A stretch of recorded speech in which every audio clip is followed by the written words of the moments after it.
That hat really suits you. All the hats you have really suit you.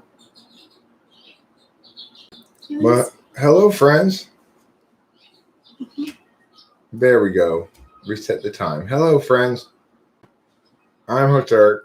This is Rachel. Together we comprise Talking with Famous People. We're here today to answer all of your typology questions. And try to stay kind of on topic, I guess, unusually perhaps. But I must say I was rather invigorated or made enthusiastic by my earlier typing of an ENTP. I don't get the chance to do that very often. She was pretty clear cut. And, you know, when ENTPs do encounter each other, until they have a chance to butt heads about something anyway, they probably initially go like, oh, hey, somebody like me finally, you know. Mm-hmm. Dumb Genius, good evening. Good evening to you too, Dumb Genius. And a wave of the hand reciprocated as well.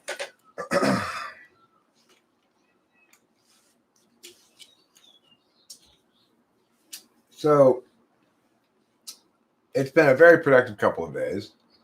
Got my driver's license renewed. Got my prescription filled. Got my root canals done yesterday. I had 2 root canals done yesterday. Went to the bank, got the cashier's check for that. And what else have we accomplished? That's a whole lot accomplished. That is a whole lot accomplished. Yeah. Oh, I did a typing session today. Yeah, and you productively had good sleep too. I find good sleep to be productive. I agree, for sure. I've had a lot of sleep the last couple of nights, which helps. So, obviously, I can continue articulating specifics about my life, but I'm hopeful somebody will ask typology questions. Hi, hello, and how are you? Sounds like you two were productive today. Yeah, it's been a good day. We both got a late start, but we did that typing of that ENTP lady. Yeah. Her name is Yulia. I didn't want to say her name wrong, so I didn't say goodbye to her name, but she was really nice. I like talking to her too. Well, when I first said hi to her, I said, hi, Yulia? Yeah. She said, oh, it's Yulia, like Julia, but with a Y. Or something like that. That's very any. So, well, she's from Ukraine as well. Oh, Yulia. I was hoping you would be here, Winston's mom. I'm wearing a tent dress right now, and I've noticed that there's a really big trend in like the dresses that you were talking about. They're so super comfortable. I've always been a dress person, but like baby doll and like smock dresses weren't really in style for a while, so it would be like street addresses. Yeah. Stuff like that. Yeah. She's really into addresses. Is that what you're saying? Oh, wait, no, I'm misunderstanding that. Is the benefactor-beneficiary relationship real? And if so, how does it work? Well, it's real in the sense that it describes how 2 people with cognitive function stacks that relate to each other in a specific way are likely to relate to each other in a specific way. So, my dad is my benefactor type, and I'm his beneficiary. What that means in practice is that he is willing to and expects to benefit me. He's resistant to things that I have to offer that would benefit him, and generally underestimates my abilities. And that's how benefactor beneficiary works. It's like I feel the same way about ENFJs probably.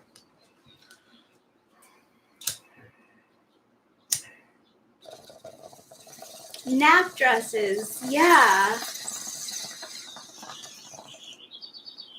Ooh, a psychic, Mrs. M. She live streams on Tuesdays and Wednesdays. That's cool.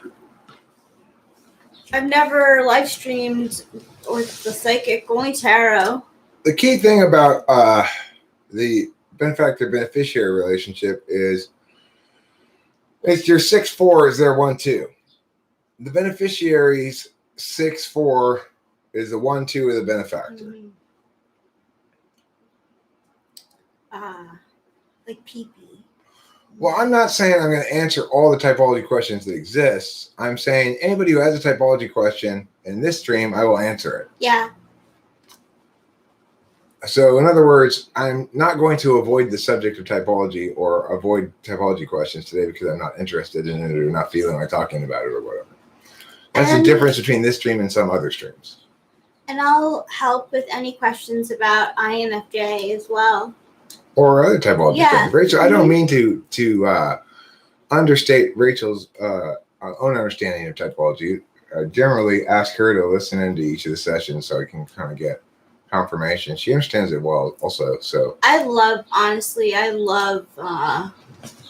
the cognitive functions, and it was really cool, like, because Yulia was very into metaphysical things.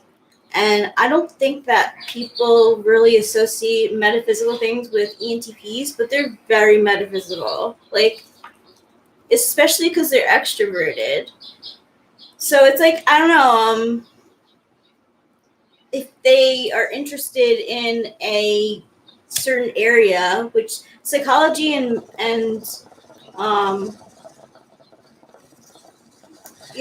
she said she was into astronomy, which would definitely be an ENTP thing to be interested in.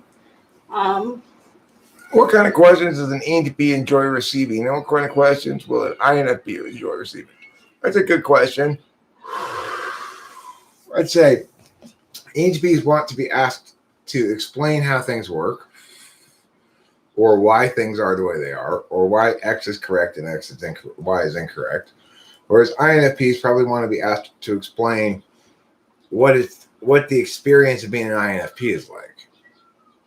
I would suspect, but I don't really know about that INFP. Yeah, me neither. Why do INFPs always doubt their type? At any tool, INTPs can be subject to it too, although they're a little less subject to it.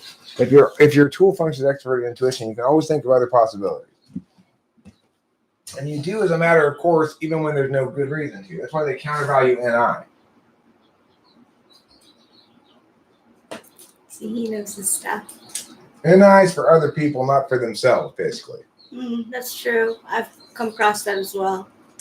That's for both your INTPs and your INFPs. That's better. How does FI manifest in everyday life for INFJ? Every day? It doesn't manifest every day. I mean, I think it manifests in everyday life for the INFJ as that thing that if everything's going smoothly, they don't have to attend to very consciously. Yeah, like I like to give Eric kisses, and I like to give Kitty kisses and stuff, and I learned FI actually. I learned how to be with PP through Eric, even though he's FI polar. But I took what he did with PP, and I was like, oh, to get her to like feel comfortable with me, I have to demonstrate my FI like he does. And so I did that. So it's like, well, Rachel exists with FI throughout the day that is mostly a burden to her, which is, for example, worrying about the cat, worrying about the peacock, worrying about the fish. Worrying about even the relationship, which I've chilled on. Yeah. And the thing is, worrying about the relationship is more of an N thing than an F thing, I think. Worrying about me would be an FI thing, but there's not really much to worry about me about. I was worried yesterday.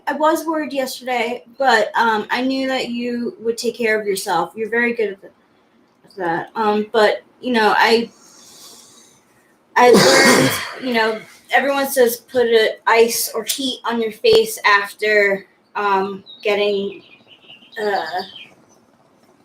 dental work. So I gave Eric some peas that we had in the fridge, like a bag of peas. Oh yeah, I forgot about that. Thank you for that. Yeah, you're welcome. So I try to be as attentive as I can, but my FI, I don't clearly understand it. What I like in it too is that I feel like I am 13 years old. So like I know who I like. I know who makes me feel a little bit off. I know that I feel the basic things of like happiness or sadness. But I don't really yeah, it's very basic.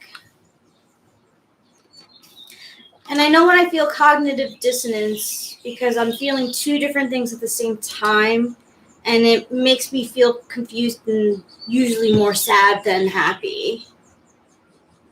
Or like, huh? Rachel's interaction with my dad or relationship with my dad is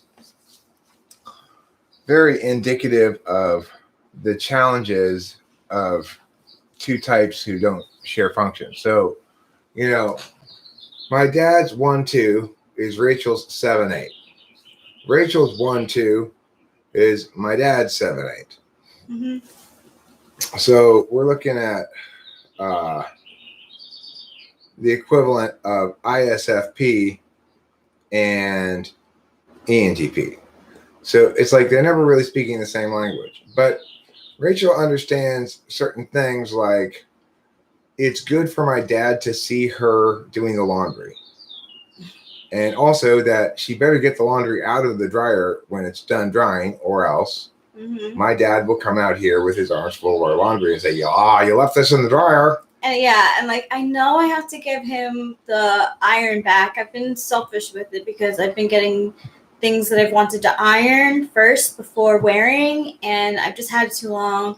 But also I'm scared of hearing about I'm gonna like get some feedback on how long I've left it. I don't think so. But that's something that I'm afraid of. The reason I don't think he's going to say anything about it is because I don't think he ever uses the iron. Oh. So since it's never interfered with his TESI for you to continue to have it, yeah, you probably won't hear anything about it. We do bond over things, which is good.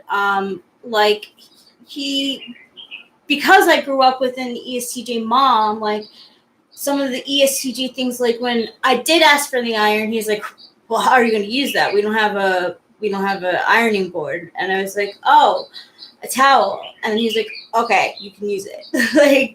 And I only know that because my mom told me that I can use a towel if I wanted to iron my jeans as a kid. So it's like, and then we were talking about how mustard on hot dogs is an Eastern Coast thing. And then me and his dad started talking about New Jersey. So it's funny, but it's not, I do feel bad because I'm sort of like Lulu in the way that I am. I can be kind of a hermit.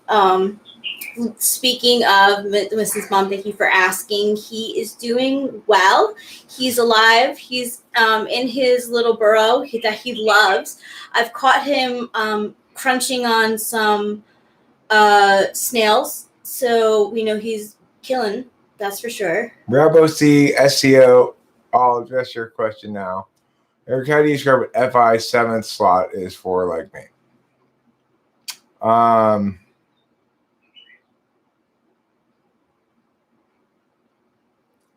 Well, I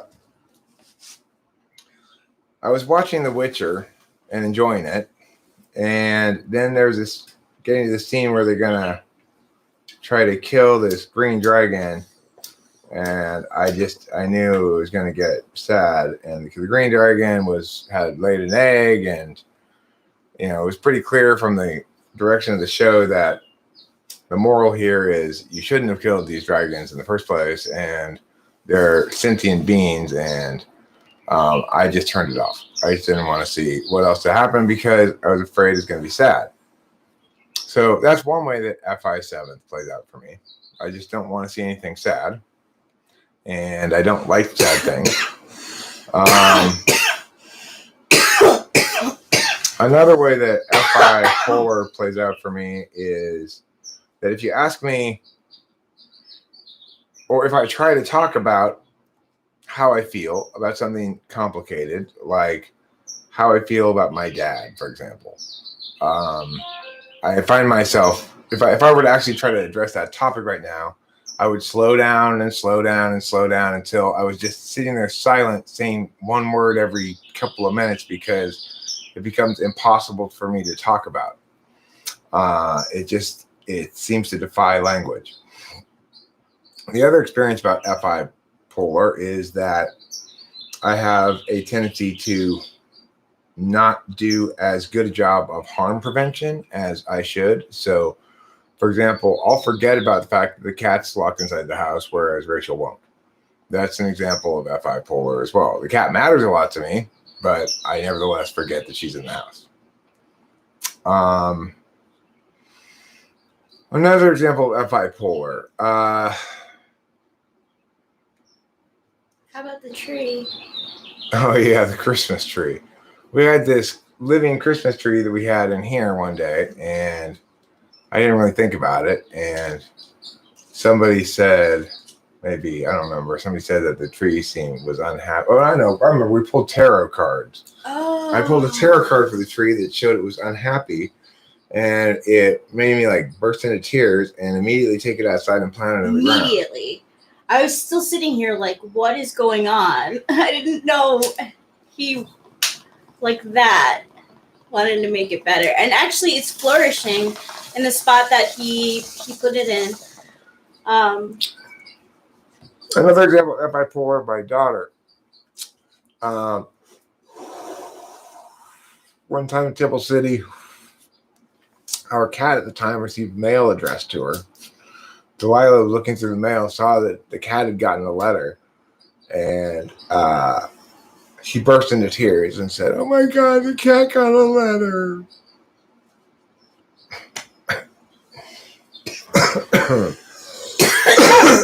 We get suddenly dramatically moved in stark ways by FI things.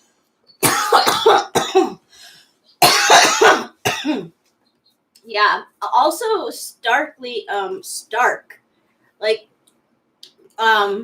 so when I was on the phone with Delilah yesterday, I was like, "Oh, let me get you your dad." And then I was like, "Oh, on second thought, he just had surgery and is it really important? I don't want to wake him up." And she was like, "No, it's no big deal. You could probably help me."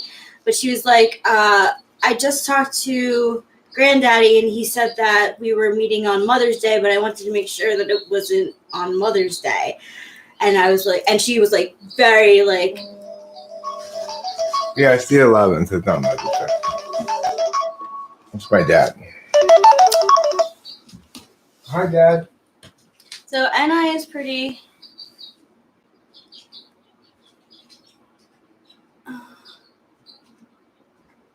So NI is pretty much knowing by implicit means, and SI is knowing by explicit means.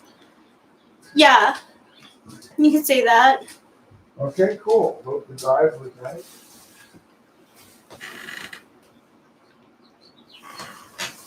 Wait, Genzenial, is that your spirit animal or your Chinese zodiac animal? My Chinese zodiac animal is the rat. And I just learned something new today about rats and France, which is very interesting from Drunk History.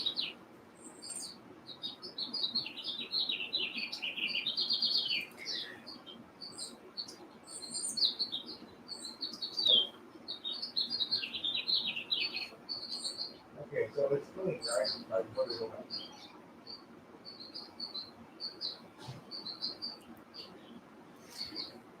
Okay. Okay, we'll do. I'll open it. I'll try to get a piece of the drive.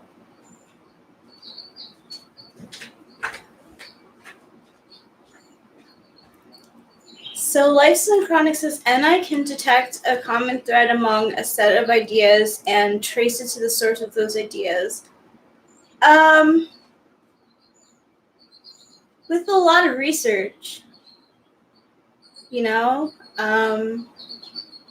when I have an idea in my head or if I'm learning something new, I read a lot about it.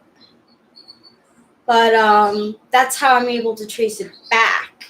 It's because, like, I'm a knower type, so I like to know a lot of information. So I'm a big reader on subjects that I like. How'd that go? Sound pleasant? That's fine. It's another textbook example of Dave Strauss at his finest.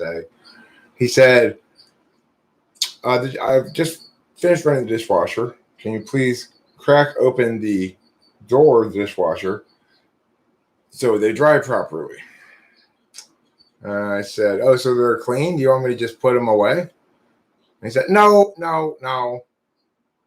I just do what I said, Eric. If there's something in there of yours you want to put away, fine, but just please, I prefer you just leave the rest of it. Okay, Dad. Why does Dad not want me putting the clean dishes away? Why? Because that's not what was his plan that he has in his mind. Mm-hmm. In his mind, he called me, he had a plan, right? Tell Eric to crack open the door of the dishwasher so the dishes dry properly. And then I will put them away when I return from my trip. And he probably had other things for the day planned for when he returns for his trip too. So the idea that I put them away messes up his plans. The fact that I'm trying to be nice and say, well, why don't I put them away for you, is irrelevant to him. It's just an annoyance. This is the benefactor-beneficiary relationship. I am the beneficiary. I receive benefits. I do not provide them. It shows even with me and Pee-Pee. Like, I'm the She's the benefactor. Yeah. And, like, I was so, like, when Eric's dad said that she has fleas, I was, like, so... That's when my FI was triggered. I was like, oh, my gosh, like, okay, we really got to do something. So I told Eric, and we get the stuff, and then I'm thinking it's like a daily dose, but it's not. It's like for when it flares up again. But I put it on her again today, and she's like pretty annoyed about it, and I feel terrible. I'm like, oh my gosh, I was just trying to help you. INFJ and ISFJ are both easily guilted if you've got a good case. ISFJ is easily guilted if you don't have a good case. Not INFJ, though. No. They're not going to buy your bullshit for very long. No, it doesn't. I don't like bringing it up because, like, I like harmony a lot, but, yeah. I don't know what to make of your question, Sky Gear. It's the second time you've said that. Or more than the second time. I don't understand your question. SE being object, subject, oidical, meta, banana, under the conditions of FI tool, influence, metaphor. I mean, the thing is, there's lots of different ways to talk about cognitive functions. The most precise way may be to say that you are SE Dom means you have a specific relationship between two forms of action. One being talking and one being not talking. In other words, executing or deciding. And so it's like the first thing you should say about a person's type is what kind of type they are. Are they an action type, a knowledge type, a deliberation type, or an interface type? And then you say, well, what kind of action? And then you say, well, okay. And when they are taking action by that mechanism, what's the necessary and corresponding deliberative approach? Because there has to be, with every action approach, a deliberative approach. To say that one is taking action, is not just to say that one is doing something, but to say that generally speaking, one is operating within that frame. And that frame of reference is, okay, I think I can anticipate how this is going to play out, do my planning ahead of time, figure out what's correct ahead of time, and know going in that I'm going to win the argument, for example, or win the fight if it's an SE thing, right?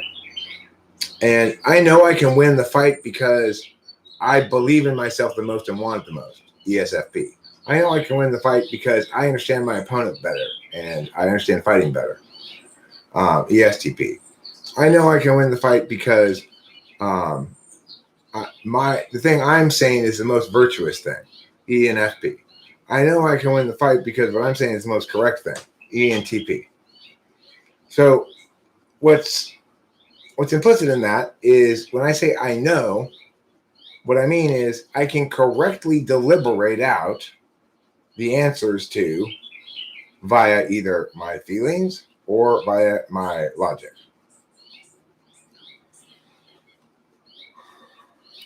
What do you think about what Ron Allen Sloth says about INFJs? INFJ virtue is integrity and vice is corruption. Yeah, mostly that's true, which is to say, I think INFJs view goodness and integrity as unavoidably linked, and I think they view evil and deception as unavoidably linked. So I know from experience that Rachel gets most mad at people she thinks are successfully being fake publicly. Yeah. That are fooling people but are really full of shit. Yeah, that is probably my number one trigger, honestly. I can't stand that shit. Like they're acting like they're a serious couple and love each other, but this is just a public marriage or something like that. It drives me crazy. Make her very angry. Because, like, on the largest scope of things, they're affecting people in ways that they don't really understand.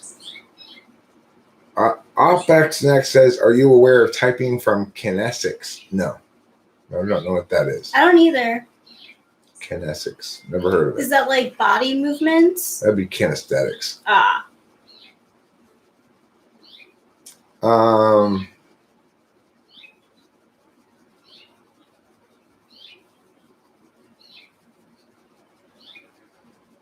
What will be your reaction if CS Joseph challenged me to a boxing match? If we're going to be on YouTube, particularly if we're going to be on my channel, I'd probably accept the match. I'd go in intent on not getting injured, but give it my best shot and expect I'd probably lose the fight. I suspect I've got a weak chin. I'm probably not that difficult to knock out. But I've watched a lot of boxing. So you never know. Yeah, One swing. Yeah, I could surprise you. Mm-hmm. I'd try to fight smart. If somebody could put together a boxing match between me and CS Joseph, I would totally participate in it. That's great. I fully support this as well. I'm a good cheerleader. And I'll go into it knowing the fact that, I smoke over a pack a day and smoke a lot of weed. And, well, I am tall. I'm 6'4", and I'm 190 pounds, but I am very out of shape. However, if, in fact, we could put this thing together, I would go into training for it. I would travel someplace mid-distance to go have the boxing match. And I think you have to, get something like that okayed by the state or something like that. But I'm not sure. If we could just do it someplace with a referee who is just some random referee and some boxing ring someplace. I'd prefer to do it with headgear on, but I'd be willing to do it professional style. Amateur style is with headgear. Professional is with no headgear. I think to do with no headgear, maybe you have to get state sanctioning. That makes sense. I think it's a good idea.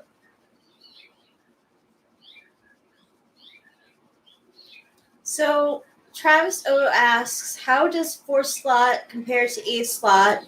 And he's interested in 8 slot NI for ESTP compared to ENTP. Having it in 6th. I'm sorry, could you say that again? Sure. I'll get the question. I was just thinking of bare knuckles. I mean, I'd rather have gloves on. Please, please. I would. No, I fully support this. Just with gloves. Like, please not bare knuckle. If you got a bare knuckle, fine. What the fuck? I mean, whatever. Bare knuckle fight's not going to kill me. I know. I suspect I do have quite a bit of a height advantage over CS Joseph. Yeah, they probably have a bit of a hard time punching me in the face. They probably get punched in the body a lot. Mm-hmm. So Travis O asks, how does 4 slot compare to 8 slot? Is 8 slot stronger? I'm curious how ESTP's NI compares to NE. I would say that a couple things about 8th slot function. To me, it's a function that, at least I personally feel least experientially capable of discussing. So in other words, I don't feel a clear understanding of what happens the moment between not doing something and doing something. What makes me get up and do something? What makes me follow through on something and or not? So anyway, I am 50 years old. So the thing is, I don't really expect to win the fight, but I don't really get a sense that CS Joseph is particularly in shape, although he might be. He might be. I mean, like your dad was a wrestler. If I, in fact, were to have a scheduled boxing match with CS Joseph, then I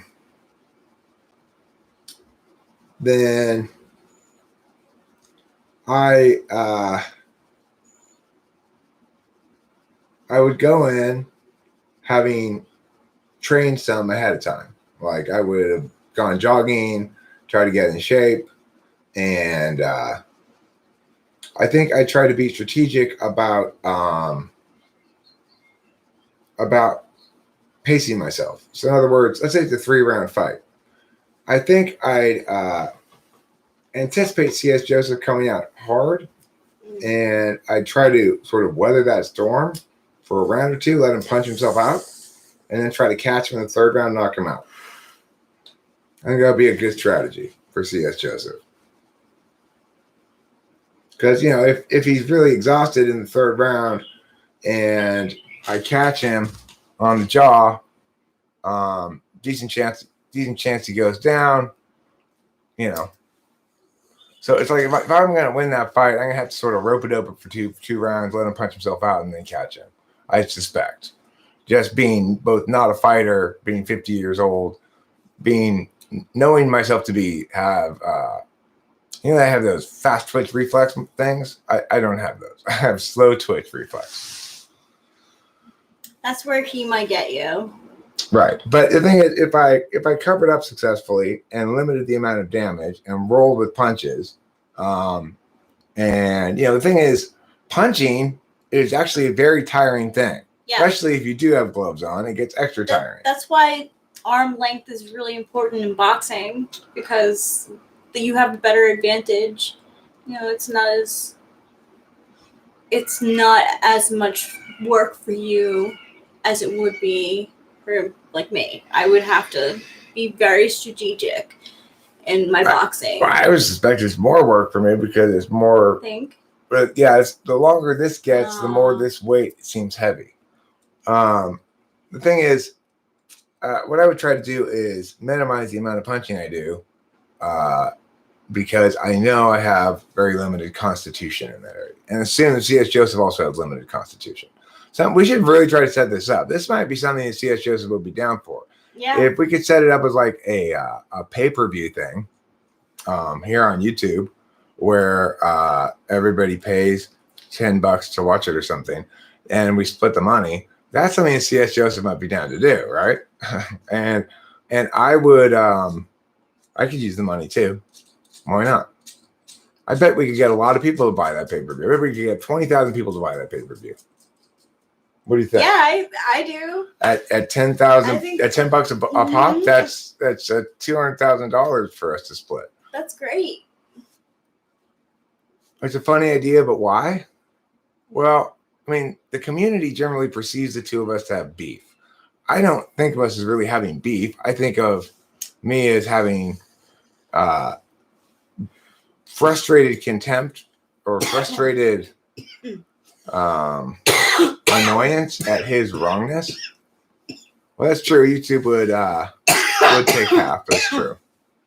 But that would also probably put us on the YouTube map pretty well. I mean, it would get YouTube's attention probably. That's true. It would. It's really not a bad idea. I could beat him. That's the thing. I would beat I don't know. Okay. I don't, Oliver Lionhand. but I don't have anything to do with this match. You need to understand the new aristocracy, okay? Poor people need to wear masks over their whole face the whole time, all the time. Rich people never need to wear masks unless they're on TV, in which case they need to wear masks on their chin to show they support masks, but they don't actually have to wear them on their face. Now, they should periodically wear them on their face when the camera's off on them, at least to make a show of it. But every time they want to talk to somebody, obviously they take it off of their face. Okay. Now, if you ride the bus, however, note, if you ride the bus, federal law requires you to wear a face mask over your nose and mouth the entire time. So somebody decided to make a federal law out of it, right? Oh my gosh. Do people in California wear their masks consistently? In stores and stuff. Yeah. Yeah. We have a store we go to now that they don't. The lady doesn't wear a mask, so we don't bother wearing masks. I do, just because I feel like I want to be nice. That's so lame. I mean, I do because I don't want to deal with the shit that might come with it. You know? The only reason I wear a mask is because I don't want somebody to come up to me and say, put on your mask, and me either have to argue with them or just to comply. So I just go in with it on. But it's getting much less, I think, Nazi about it, you know? Mm-hmm. Like people are more reasonable, and like we went out to eat at a restaurant, we went to Coco's. Once we sat down at the table, we took our masks off. Yeah. They're just happy to have people eating there. It was funny. There was a little girl who was there, and she was like, why are everyone taking their mask off? And I was like, shh. In my head, I'm like, shh, girl, don't. Gotta lay low. Just be happy. Yeah, well, it's true that only poor people ride the bus. It's true. When I was, I used to ride the bus. Or New Yorkers, maybe. Well, because my parents took away my car, so I had to get to work somehow, so I took the bus. The thing about New York also is you can't really drive in Manhattan, apparently. You can't really drive a car, so you have to take something arguable. else. Some people don't mind it at all. It's a lot of right turns, so it's like if you fuck up, you're going to have to make more right turns. So if that bothers you in general, don't drive in New York. Or taxis. Like, if taxis are really scary in New York. They kind of dominate the roads. So if you're, like, not... But I did it before. You just kind of follow the line of people, like herd. Like, seriously. I also got my driver's license grenade. Did I forget to mention that on my list of things that I did? Yes, that's a big accomplishment for you. And I re-cemented the tree. Yes, I'm so happy. I think the tree will be happy too. Well, we'll find out. The thing is, this tree has this very unhealthy kind of fungus that's infested it, and this crack that it has. And yes, okay, so avocado trees are subject to a particular kind of fungus. If there's a split in the trunk somewhere, or a gash in the trunk, like let's say somebody takes a hatchet and hatchets a gash into the trunk of an avocado tree, and that gash stays wet a lot, then they'll get subject to this particular kind of fungus that can eventually kill the tree. So I looked into it a lot, and there's no chemical that's on the market that is designed to get rid of this particular fungus. And there are no particular instructions on what to do. They say, well, if you catch it early, you can cut it out, and hopefully if you get all of it and keep the area dry, then you're good. But this thing was way not early. Like when I came here, it had been growing like that for ages. So I worked on it for quite a while, trying to cut it out, trying to burn it out with my torch. Finally, I ended up filling it with this sort of natural plaster that I made out of barbecue ash and sand and water, basically. And that did a pretty good job of like suppressing it for a while, but it started coming through the plaster. And honestly, there's squirrels. Like, I saw a little bud with an avocado on it, and it was bitten into because of the squirrels. So I actually can't blame it on the squirrel. I don't know. It might have been a bird. Yeah. We do have quite a few birds around. Yeah. So, but I think I have good hopes for some sort of avocado. My parents took my car away because I was smoking weed. So they kind of like the Beach Boys song. She'll have fun till her daddy took the T-Bird away. But not a T-Bird, it was a Hyundai Elantra. That's so much less poetic for a song. Fun till daddy took the Hyundai Elantra away. It doesn't go, it really right? Doesn't T-Bird, work. though. I was not young. I was 34. It's synchronic, but just shit happened, Yeah. It's Rachel ended up on a somewhat different life path when the first time she ended up having a substantial mental health episode, which we've now resolved those things. But there was a time in her life when she wasn't receiving proper medication, and she was somewhat limited in her capacity to proceed on a normal life plan, It was rough for several years there, but I never gave up. So I'm a success story, not something to feel bad for. Yeah, she's a total success story in the sense that she was being kind of held captive in an ontologically oppressive environment, which is to say, her mom wanted control over this problem and wanted to solve it her mom's way. And that included ongoing therapy and drug treatment for her cannabis addiction and other bullshit, right? She didn't need ongoing therapy. She doesn't have trauma that she's dealing with. She has an actual mental illness called bipolar mania crazy time. And it's fixed with a specific combination of drugs, which is not the combination of drugs anyone was prescribing her. No. Instead, they were telling her, the problem is you're smoking weed. That's why you're crazy. Why. And, of course, that was complete bullshit. Well, now she's totally won all those arguments. Yeah. She's, Thanks, Eric. she's won every single one of those arguments now. Yeah, and it's been great. Like, I feel very lucky to be within the Strauss family.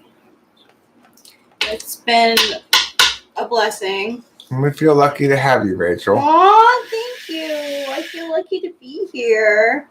We taper off those meds. Are they always a thing? They're always a thing for Rachel.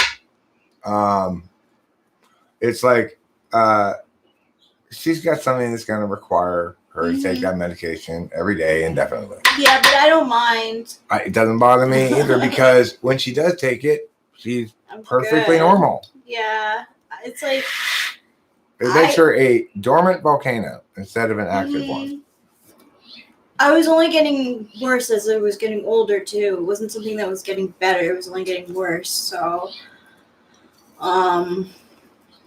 yeah, like being on the right medication makes such a difference. And that's why I am not against people taking medication that is prescribed by a doctor, because sometimes that's the shit that really works, you know? Well, one thing that I like is Rachel's mom's an ESTJ. My dad's an ESTJ. But they have different levels of presumption. It's like my dad seems like a much more reasonable ESTJ than your mom. Yeah. In a lot of ways. Mm-hmm. And a lot more accepting, perhaps. Well, I think for sure. I think it's a generational thing, and I also think that it's a Enneagram thing. I don't think my mom is an 8. I think my mom is a 1. And your dad understands, like, he's seen you with alcoholism, and he's seen worse. Like,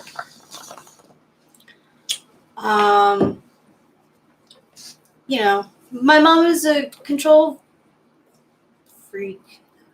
I don't mean to be like, I don't mean to say it like that, but she, you know, she likes, that's why, like, we grew up as, like, such, like, normal kids, and, like, my mom had her, like, you know, her things, and she liked it that way.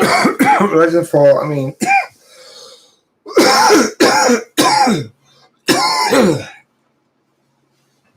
I interpreted you as TIing what I said.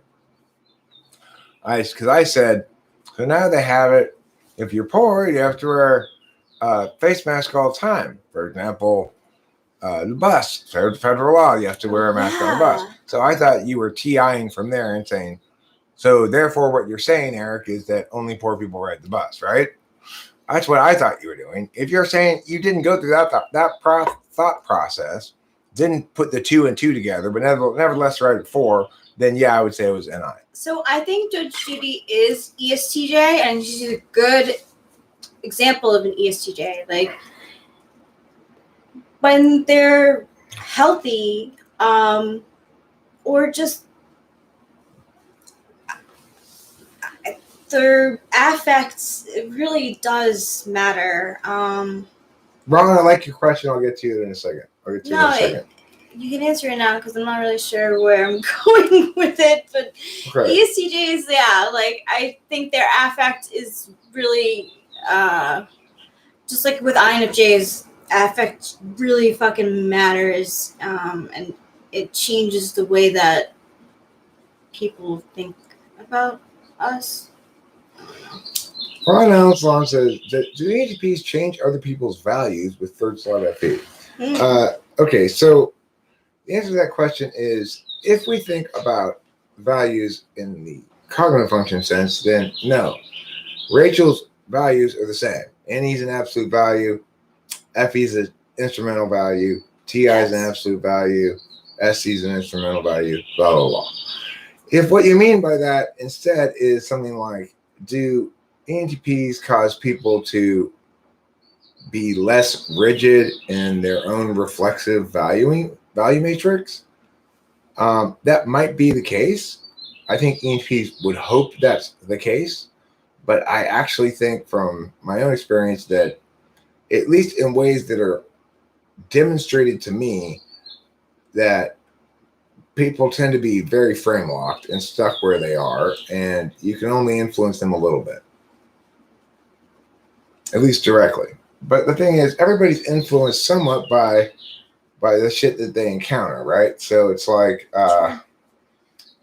even if they're rejecting it, if they're directing attention enough to reject it, then they're still being influenced by it to some extent.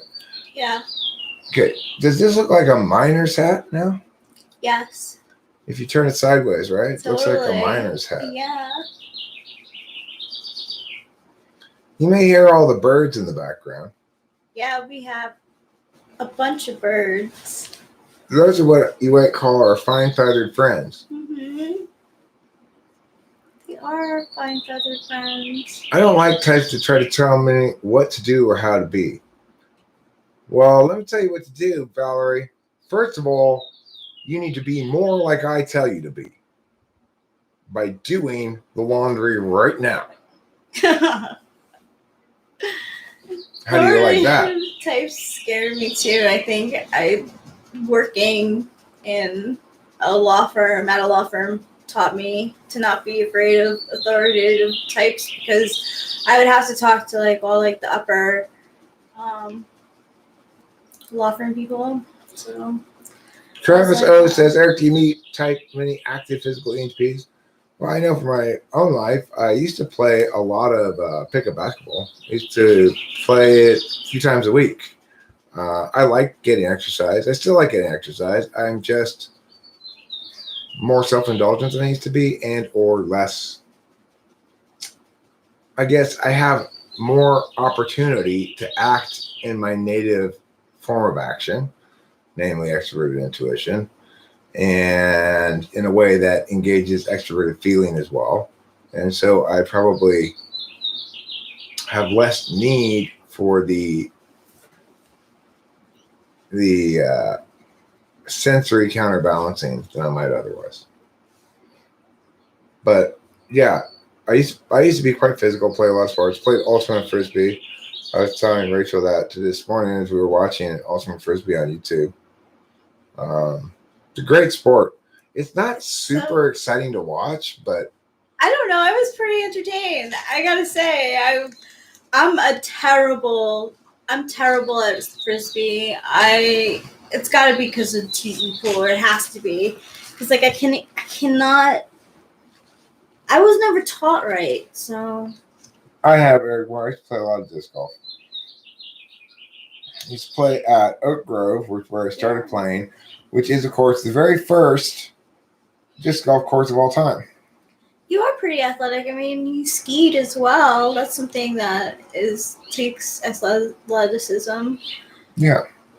So, and you in general just know a lot about sports. I am so impressed. Like, it really, honestly, makes part of this relationship so enjoyable as well. Like, I learn from you through sports, but we're also able to like enjoy it together, which is so freaking nice. Like, I want to be a commentator for World Chase Tag. I want to do play-by-play for World Chase Tag. Can I watch it? Yeah. I'm going to be the person who screams, "They got him!" I'd like to try World Chase Tag.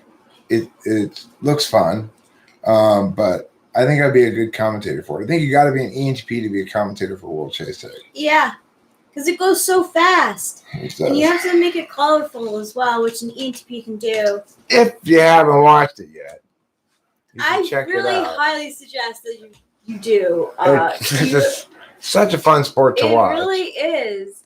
How, like, I would not be good at that. Like, I know myself. If there's a pole, my face likes to hit it. Like,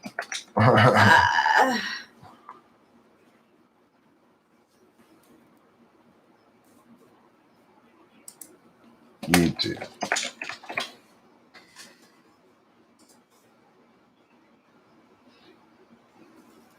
But oddly, like, I would love to play street hockey. That's something that I am not afraid to do. I'm not afraid to go one-on-one, like soccer too. I'm not afraid to go one-on-one with a person and be like kind of like aggressive. Because I'm not usually focused on the other person. I'm usually focused on the ball or the puck. So it usually just doesn't. But like, I tell you what we need for Valerie especially. We need a sport in which running into walls is how you score points. that would be so great, Valerie Elwood. I would play that too. Michael So B. many Hi. bruises. If Hello, Michael B.N. if you guys haven't watched my earlier, no, I don't want Rachel getting hurt. No, not roller derby. No way. I used to rollerblade as a child. You know, I stopped rollerblading though when I was like 13. So I don't know how to go backwards. I play street hockey because I'm sneakers. So I played, with kids in the back of a school. Like, I used to try to shave with rollerblades. Didn't work at all. wow, that's very daring. You're such a daring guy. He really is. Physical things, I get hurt. It's like blades. These are totally misnamed.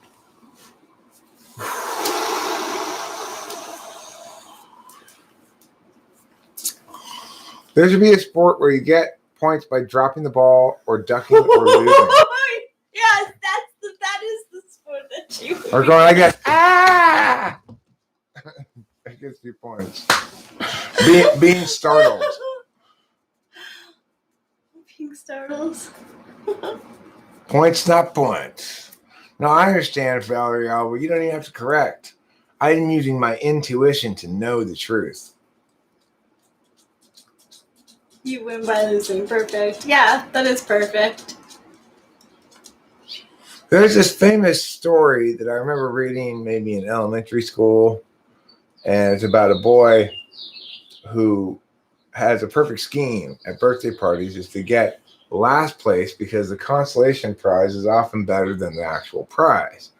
And he's cashing in at birthday party after birthday party, getting last place, getting the consolation prizes. He goes to one party and there's another girl and she's got the same scheme in mind. And then they battle it out to see who can get last place, I guess. And I don't remember what happens. I really wonder what happens too. But I remember that being part of the story when I was a little kid reading it and thinking,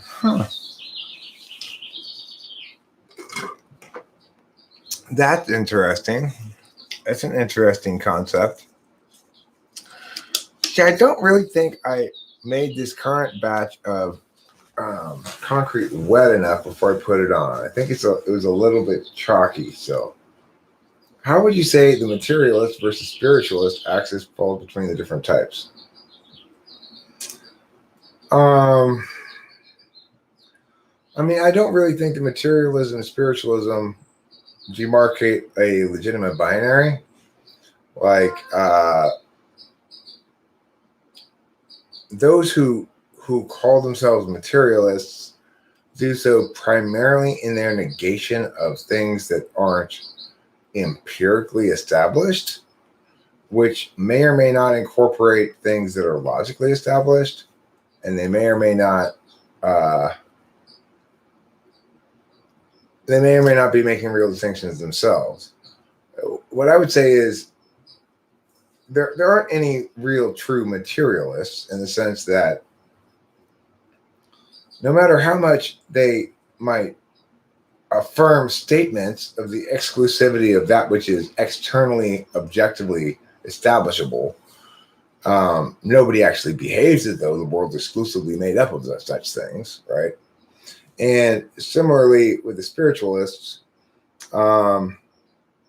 they can affirm and believe as much magical thinking as they want, and may in fact influence their behavior, but it doesn't change other people's worlds, so to speak. In other words, your magical belief that your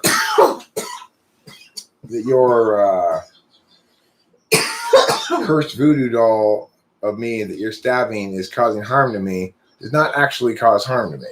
It's just in your mind. You'll create meaning every time something bad happens and try to make a link there, but that's not actually causally related. So, does that answer the question? I forget what the question was.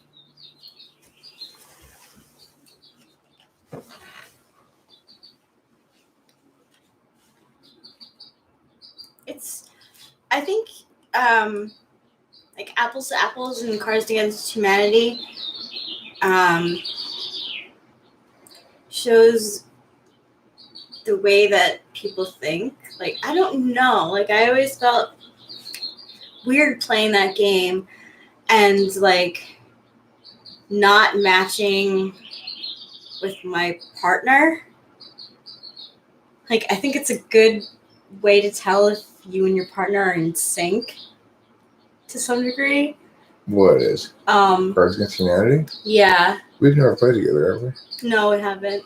Can I explain FI first versus FI sixths?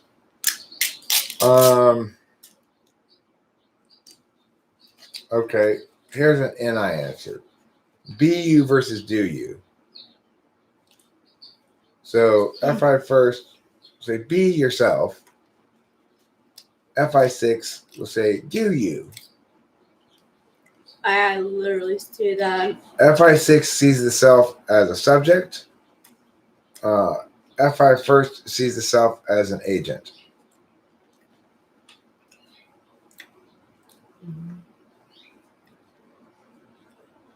How's that for a tidy NI answer? Mm-hmm. I don't know what Apples to Apples is. It's a PG version of I actually came out before Cards Against Humanity. It's but very similar to Cards Against Humanity. It's just PG, more family friendly. Oh my gosh, Winston's mom, my mom's side of the family loves playing cornhole, and they love having me play because they love trying to like teach me. I know the rules. I just can't do it. It's just like, I don't know what it is. Like, people have tried to teach me, and like for some reason I can't get the swing every single time. So it's like I'm very inconsistent with that game. Apples to Apples is a storytelling game. Well, I'm sure I'd probably enjoy it. I was thinking, you know how there's that rat test that people can get? It'd be a good idea for me to make a page of Inky Pinkies with the same format. Title it like Intuition Test, a bunch of other keywords like that. Inky Pinky Test or whatever. Extrovert Intuition Test, etc. Or Introvert Intuition Test, even though it's not really either of those things. Yeah. But name it as such anyway, and get a bunch of people to take it, and then I bet we get a lot of traffic. Yeah. And I think your FE question is really good. Which one was that? If you're going to, say you're going to a party and you find out that you are not invited, are you upset because you thought you were close to that person and you feel like slighted? Or are you upset because... Oh, right, that one. Yeah. Yeah, because you were planning on going and showing off your new boyfriend or going and just effing with people, chatting with people. Well, I don't ask very many FI questions. In other words, it's pretty important to remember that I almost always test around FI. I test for everything else to see if you're, and then if you don't test for things that aren't FI, I go, okay, you must be FI. I've been told by people before, and I believe them, that I'm bad at recognizing FI in others without some sort of test. Like I'm good at recognizing NE in others. I can tell whether and high up in the stack it is, and how how good it is. Like, ESFPs are good at faking extroverted intuition, but I can tell right away that it's garbage from my perspective, that it's non-intuitive extroverted intuition.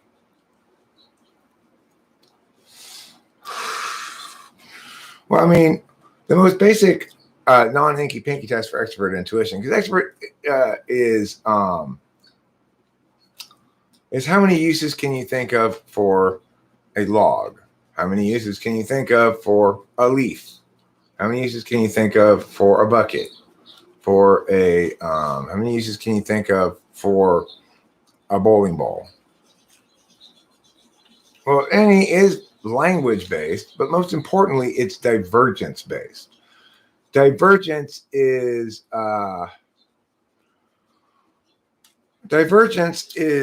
most easily measured in communications. So, in other words, divergence within one's own experience, if it's a feelings divergence, is perfectly normal. So I might feel bittersweet about something, sad and happy at the same time.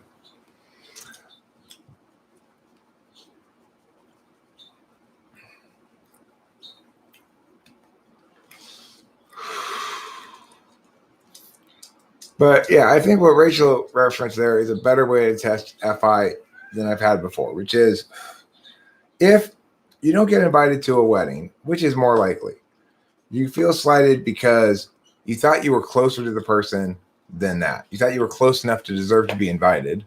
Or is it because you were looking forward to going and showing off your new significant other, and it was a perfect opportunity for you to, for him to meet everybody or something. And so you're disappointed because that didn't happen, which is the reason.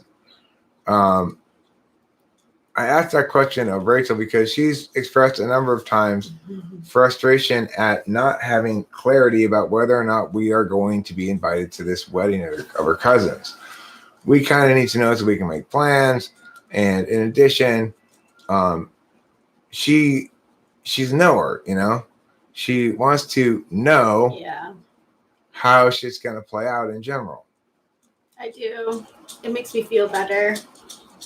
Okay, so Evelyn S. says you choose the FI reason, which is that you thought you were closer than that. Okay, well, I mean, that makes sense with fourth slot FE, eighth slot FI. I mean, as your 4 and your 8 are two sides of the same coin. Mm-hmm. One is the conscious incompetent side, and the other is the unconscious competent side. It's the ultimate function where you can't do it when you're trying. You can only do it when you're thinking of something else or relaxing or whatever. No. It's okay.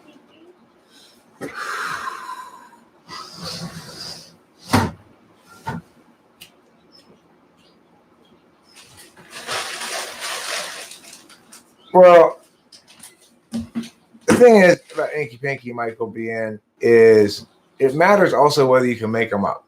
So it doesn't matter what language is native, you should be able to make up some Inky Pinkies in English easily enough. First, you just got to think of some 2 words that rhyme, and then think of clue to explain those 2 words that rhyme, right?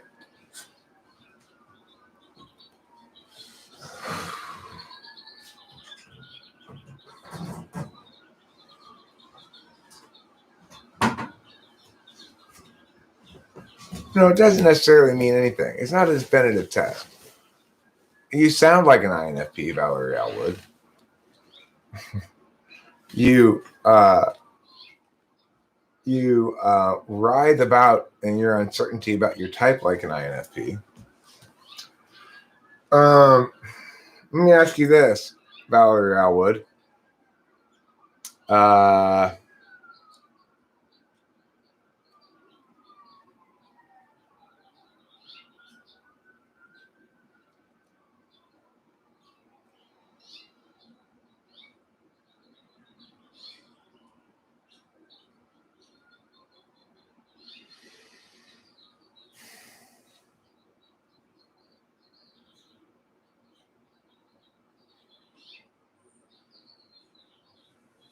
Um,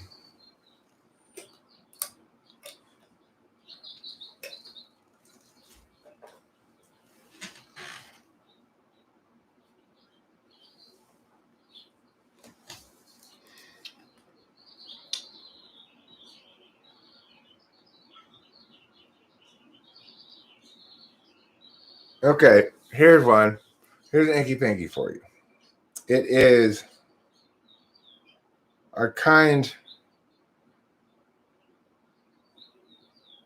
It's a pot for growing things in that moves in the fashion of a kind of horse gallop. It's an inky pinky. It's a pot in which you grow things that moves at a kind of gallop of a horse, a kind of gait of a horse.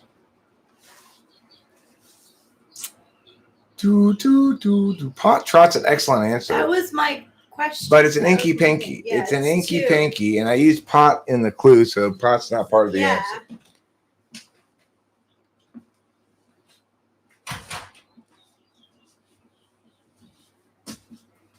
It's an inky. Yes, Legends Fall. Yes, you were right. You're on the right. You're on the right horse there, Legends Fall. You've got the right hat.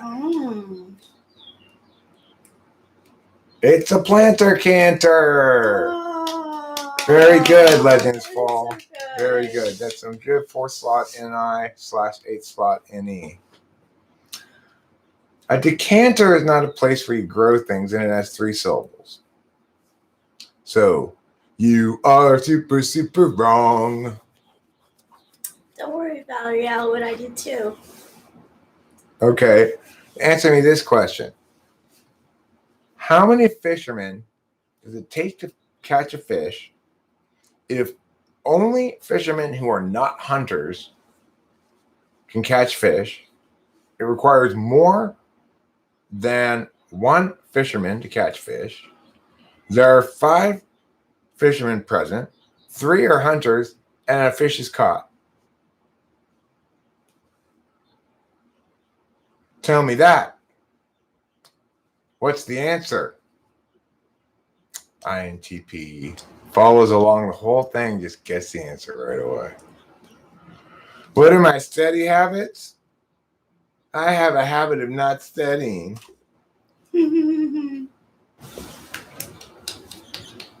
It's a good question, though, right? It is a good question. I was like, oh shit, I'm not following along in the beginning. I'll tell you what else is a good question. What would you do if I sang out of tune? Would you tell me that there's something wrong with me? That's what you tell me. Would you walk out, stand up and walk out on me? Yeah. What would you do if I sang out of tune? Would you stand up and walk out on me? What was the initial question? The initial question was, how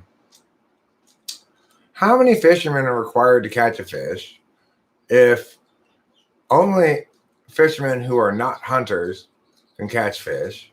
There are 5 fishermen total. 3 of the fishermen are also hunters, and a fish is caught. And more than 1 fisherman is required to catch fish. I said all of that.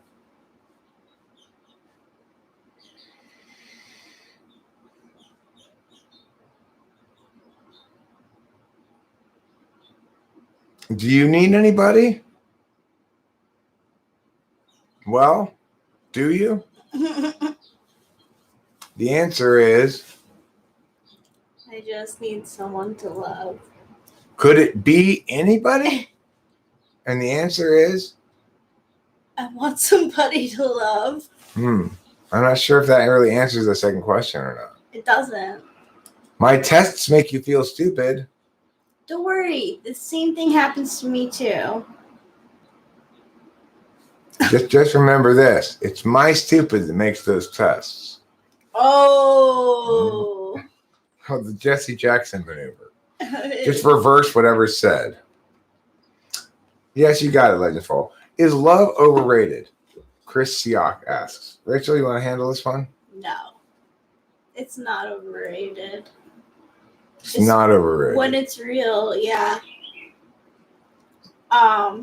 It's dangerous, though. It can be, yeah. For example, I really loved my little dog, Lacey, and I really suffered when she died. Yeah. It really is, there's some suffering that occurs with love, I guess. I would expect Perfect Pitch to be an NI thing, but I don't really know.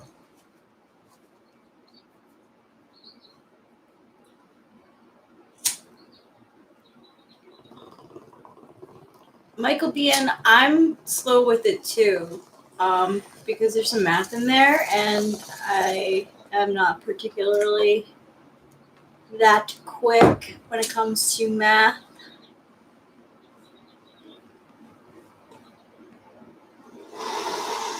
That is bearing memory of love. Interesting.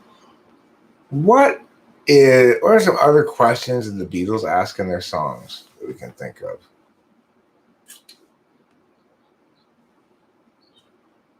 I mean, there's suggestions like "Baby, you can drive my car." Yeah. That's not really a question, is it? No. Or and telling them that you can't buy them love, can't buy me love. So telling what people we are. hope you will enjoy the show. Is that a question? No. Why do we do it in the road? Why don't we do it in the road? Yes, that's a question. That's the question. You say we want a revolution is not a question, it's a statement. Yeah. But why don't we do it in the road? Why don't we do it in the road? Why don't we do it in the road? And the answer is no one will be watching us. Why don't we do it in the road? No, the correct answer is because we might get hit by a car. That's the correct answer to why we don't do it in the road. To avoid being run over by a car. No. It's simple, really.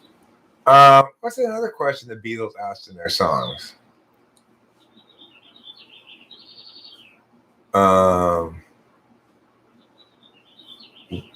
Why won't you touch me down there?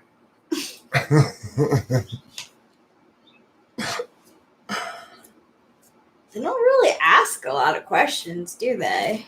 No, not a big questioning band. All of Paul's troubles felt so far away. Now it seems as though they're here to say, "Oh, yesterday." Oh, why? Oh, why? Does it say something like that? Where have you been yesterday? Or what are some other Beatles songs that ask questions? Why she had to go, I don't know. Again, a statement though. He's not really asking the question. Why she had to go is a fact that I don't know. Isn't that the question though? But it's not. He's not asking the question. He's saying why she had to go is something that I don't know. She wouldn't say. So he's not really asking the audience why did she have to go. No, he's asking himself. Or some person who's the subject of the song. Like, for example, Judy, why won't you be mine? Would be a song that asks a question, right, to Judy directly.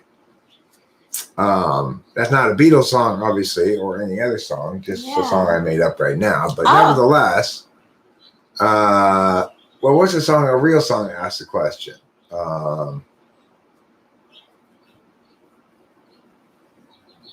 Why do birds suddenly appear? Why do birds suddenly appear? Yeah. Who wrote the Book of Love? Yeah. Right, yeah, those are songs. Would you get up and walk out on me? Is that a Beatles?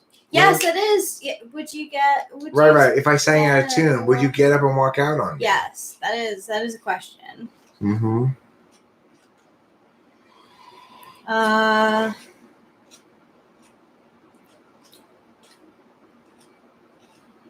Now I can only sing Yesterday in my head. How about Penny Lane? Are there any questions in that song?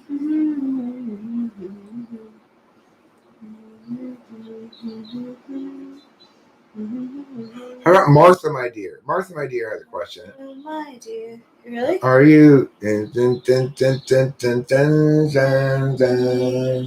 remember me? Martha, my dear, Don't forget me. Martha, my love. I don't think there's a question. I think it's at the first part though. Martha, my dear, aren't you? Oh. Let's look it up. I think right at the beginning there's a question. It's about his sheepdog. Oh, really? Yeah. I didn't know that. I know it's going When I'm 64. That has a question in it yes, for sure. Yes, it does. Will you still need me? Will you still please me? Right? Yeah. Well, look, you're right. Not a question. Martha, my dear, though I spend my days in conversation, please remember me. Martha, my love, don't forget me. Martha, my dear. Yeah, there's no questions. Yeah, no. Even when it says when, it's when you find yourself in the thick of it, help yourself to a bit of what is all around. It's again an instruction. It's interesting how they have the full names of the scriptwriters, the songwriters. The songwriters, John Winston, Lennon, John Winston, and McCartney, Paul James. But actually, James is his first name. His middle name is Paul. Interesting. Yeah. So yeah, When I'm 64 definitely has a question in it. Yes. What about Here Comes Some Sunshine? Here comes the sun? No. Good day, sunshine. Good morning, good morning. Good morning. Meow. Oh, who's got the time? Yeah. Yes, that does have questions in it. Right. Good morning. Okay. Good morning. Good morning. Good morning. Nothing to do to save this life. Call is what to do. Maybe not. Let's see. Oh, this is by Debbie Reynolds. We want the Beatles version. Debbie Reynolds, how did you beat the Beatles? Nothing to do but save his life, call his wife, and nothing to say but what a day. How's your boy been? How's your There boy you been? go, yeah. Nothing to do, it's up to you. I've got nothing to say, but it's okay. Good morning, good morning. Good morning. Yeah, how's your boy been? Okay, so we got a song. How's your boy been? We got another one that has a question in it. Yeah. What about the Beach Boys? Did they ask questions? They instruct us to be true to our school, as you would to your guy or gal. Oh. Have you heard that song? Could you be loved, Bob Marley? Do you really want to hurt me? By of course, Culture Club.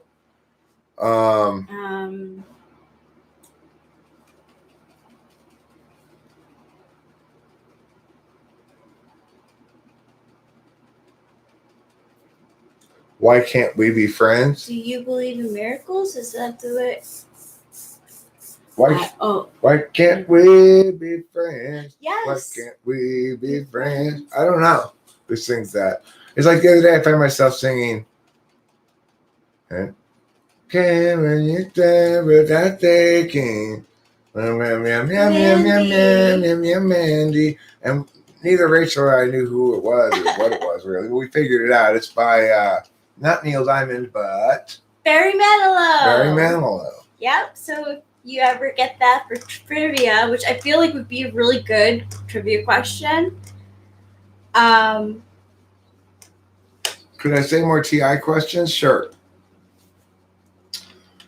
If only yellow frogs play play beach volleyball, and there's a group of green and yellow frogs at the beach, can we conclude that some of the yellow frogs are playing beach volleyball? Yes, Legend Vault, you are right. Creep does have a question in it. What the hell am I doing here? I don't belong here because I'm a creep. I'm a weirdo. I'm unusual. I'm different. I'm fine. Chris, yeah, no. Yeah. The answer is no. Oh. I'll ask the question again in a different way. If there's only one group of yellow frogs at the beach, I'm sorry, if there's only one group of frogs at the beach comprising both yellow and green frogs, and there's a beach volleyball game going on at the beach, and only yellow frogs play beach volleyball, are the yellow frogs from the only group of frogs on the beach playing beach volleyball?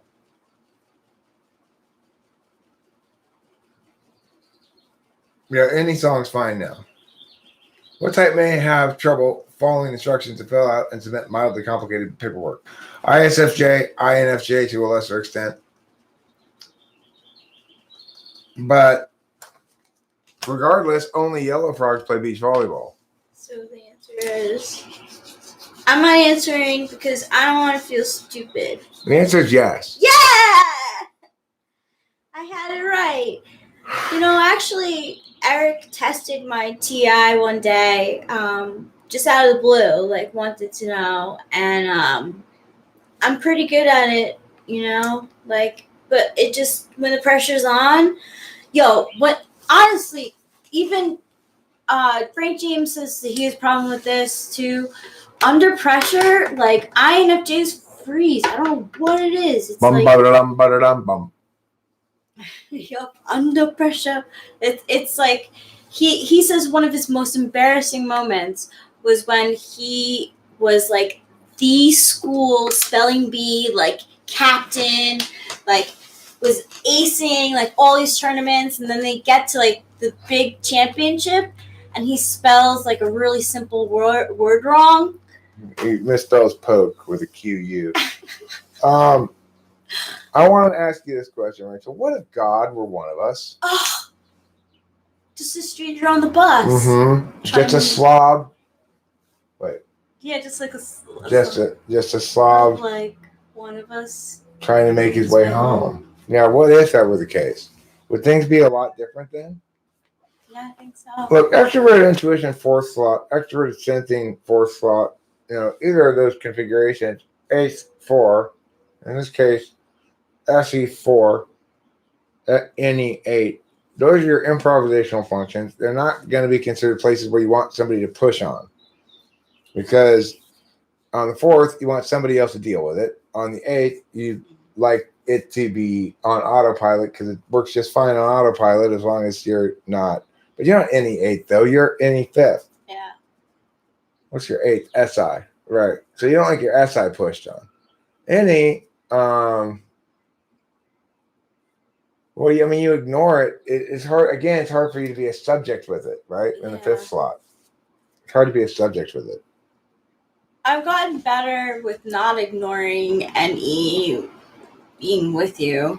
I feel like I'm more impartial. I think I've gotten better with not ignoring NI. I think I'm more concise sometimes. Mm-hmm. Yeah. Right, Alwood, you know what I think you're suffering from right now? A little bit of low self-esteem plus a little bit of wah. Yeah, which is... That sounds like INFP. Oh. Whiny and fluctuating levels of self-esteem from overconfident to unnecessarily shame-filled. My diagnosis, INFP. It sounds very much like that. You could be ENFP, I suppose. I mean, do you hate the truth and justice and virtue? I'm just kidding. ENFPs aren't like that. They don't hate the truth and justice and virtue.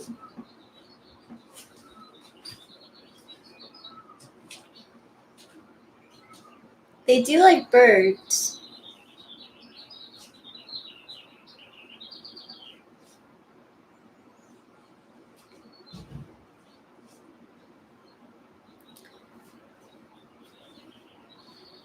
You like a glass of tea?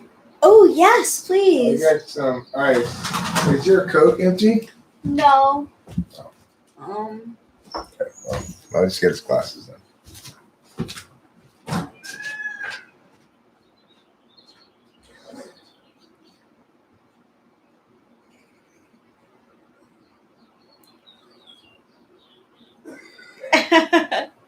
Yeah, Oliver Lynham. They're just not very good at determining what's true and just and virtuous.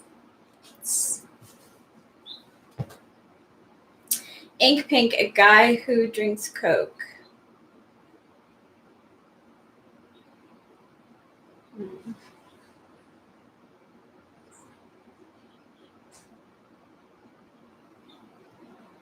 Man.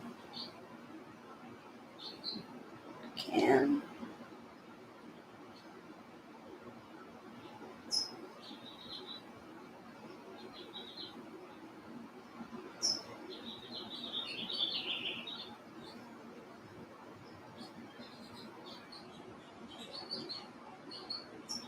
So, Valerie Elwood, what happens when you are around people too much?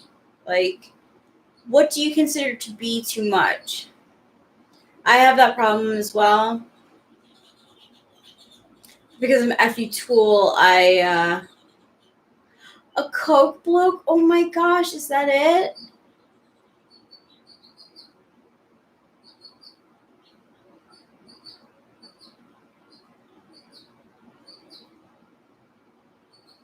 Oh yeah, it can't be that.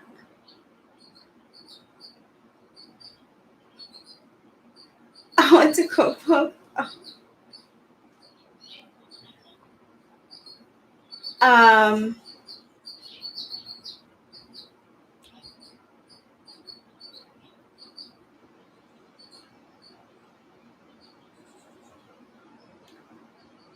Like, you don't like to be, like, for INFP, I feel like, do you go to, like, work and then just, like, come home and, like, kind of be a hermit? Because I know a lot of INFPs who, like, go to work and stuff. They'll have, like, a job that, like, works around their schedule somehow. And, but, like, so, and then, like, you'll see them once in a while. Like, I would see my friend who was an INFP for karaoke night. But it wasn't, like, I don't know. I don't fully know what an INFP goes through.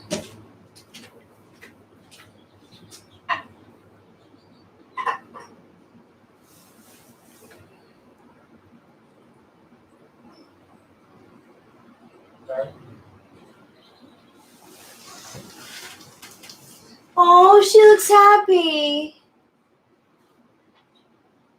PP looks happy. And I'd like to think it's because she doesn't have fleas.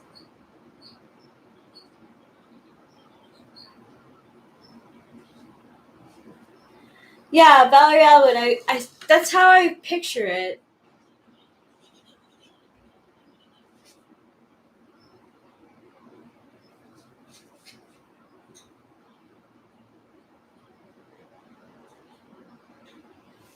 Okay, so once Valerie Elwood is home, she doesn't like to go back out.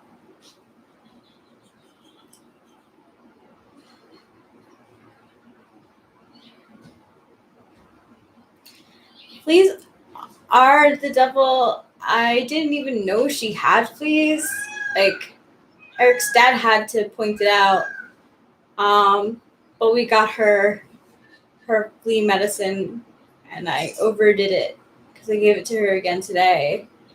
I thought it was like a daily dose thing. I don't know what I was thinking. And she doesn't like it, so, but she's not scratching, And that's the main thing. So I don't feel too bad.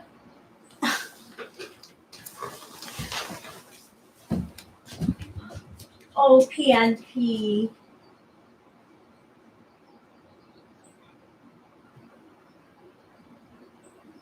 Do you hear Mommy talking about you? Hi. Oh. She does love to preen, though.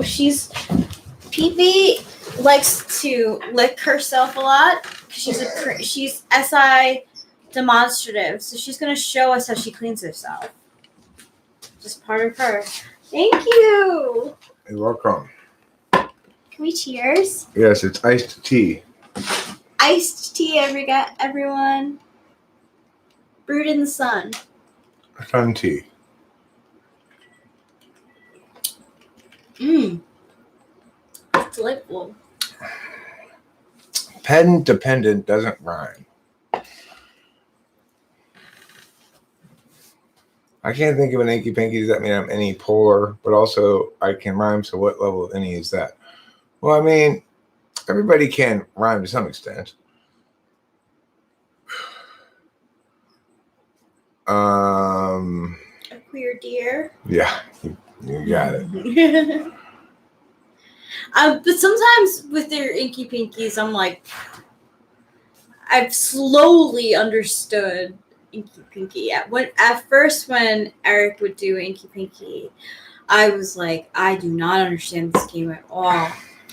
But over time, as we've played it here, I've understood it more.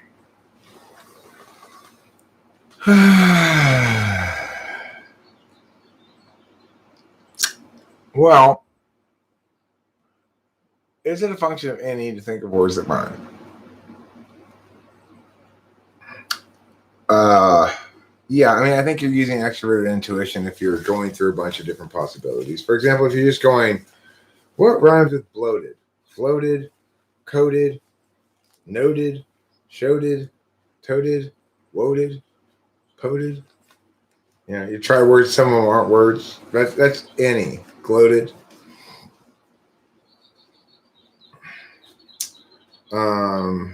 Corroded. Denoted.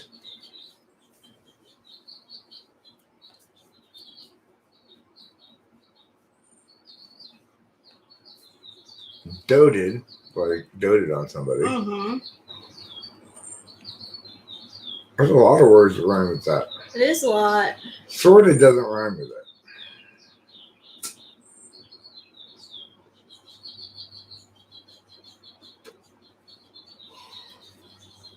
It's bird party like almost every night in the evenings around here. Actually, all day. I guess loaded rhymes with it, kind of. I was thinking loaded. Yeah, loaded kind of rhymes. Sorted. Sorted doesn't really rhyme. This is like so right now. Very thirst quenching, huh? Yeah, it is. Anything rhyme with chortle?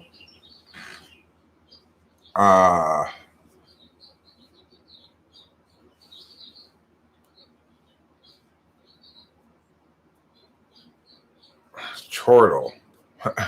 Portal. Portal rhymes with chortle.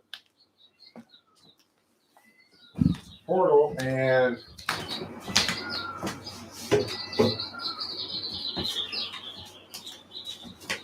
that's about all I can think of.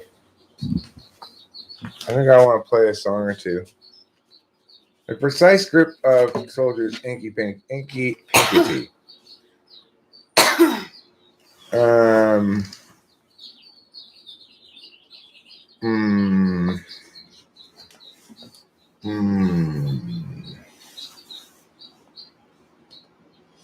Okay, there.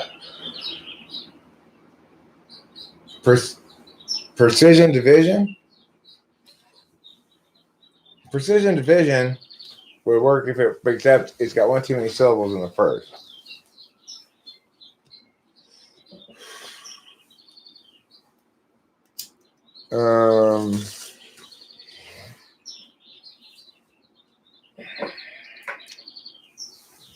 a Chewy lemon head. I'm gonna try. I don't know. I give up.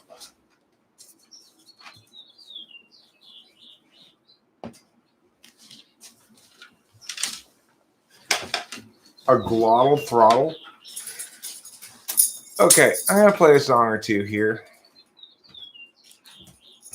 and I appreciate your indulgence.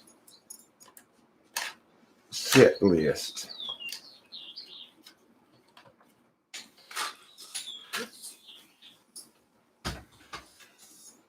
Sit list, Bobit list, as it is sometimes called.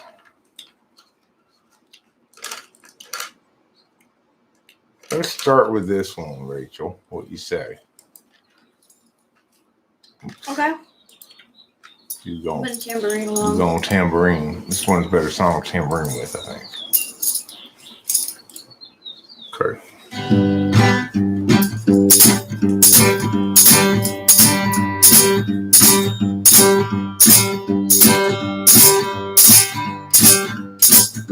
Sammy at the store that need to be told. This is a song for an open road. And such a thing must always do its job. She married up Jeff, turned 19, 4 years in, 3 kids, when weary now and questioning path. Agency out, faceless depression, locking in our courses, way too young. The urgency conferred is really just depression, making sure those underneath them always run. Doug at 20 got bourbon fun, like what Doug at 21, and so forth, well up into middle age. One set seemed to set him free, became his whole identity. Doug about another drunken breeze. Agency out, faces discretion, locking in our courses. Way too young. The urgency conferred is really just depression.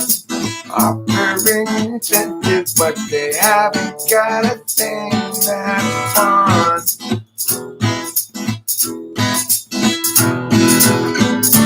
Everybody's panicked out the kids. Lock 'em up with extra Athleticism. Mathematics to improve success, or impose more unjust duress. Agency outpaces discretion, locking in our courses, way too young. The urgency conferred is really just depression, making sure those underneath them always run.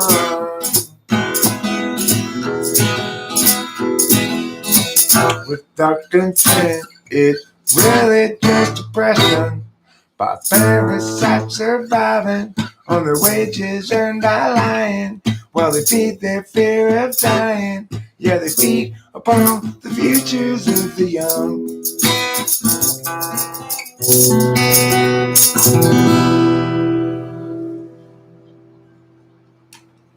Cool. Pretty nice. You know, generally just a little bit of a tip. Actually, two-handed. Oh. So you can control over a little more. You know? There's also a little drum somewhere over there if you want it, or the clacker thing too.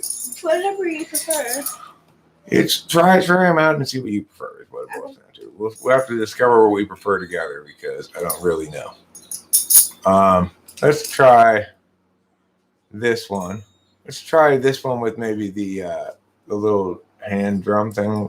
The elephant or the No, the little drum thing.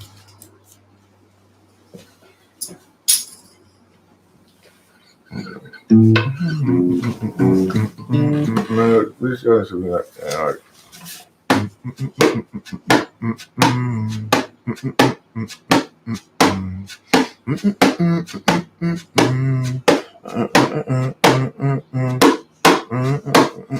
You don't have to put a little thing in there if you don't want it. Just keep beat.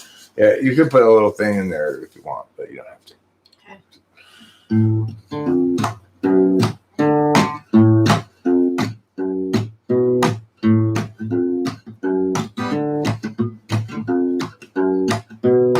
Santa Ana's from the east are blowing, driving on this mountain fire. Grand Atlanta had best be going. They cut it down to the wire.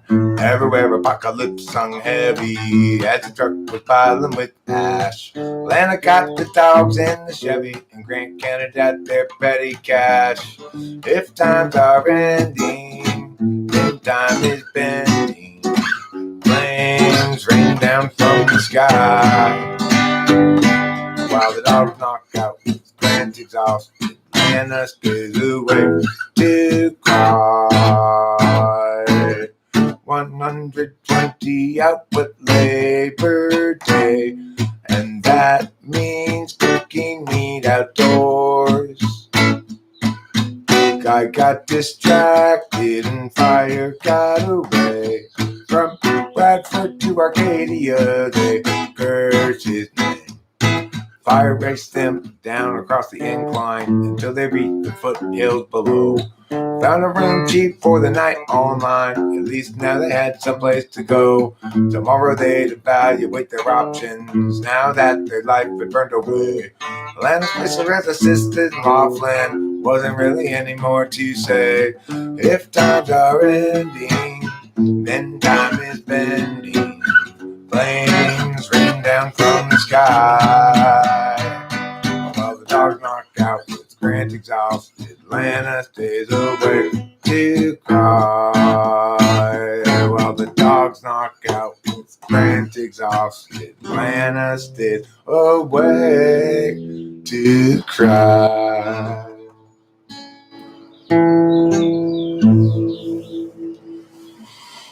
That went pretty good, I would say. Yeah. Where's the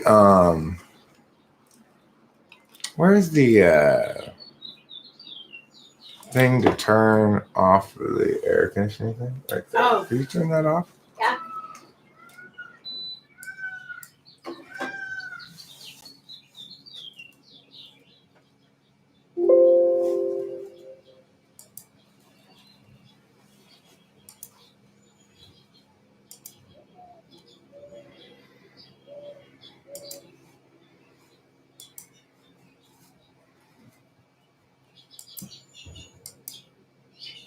Okay, let's try this one.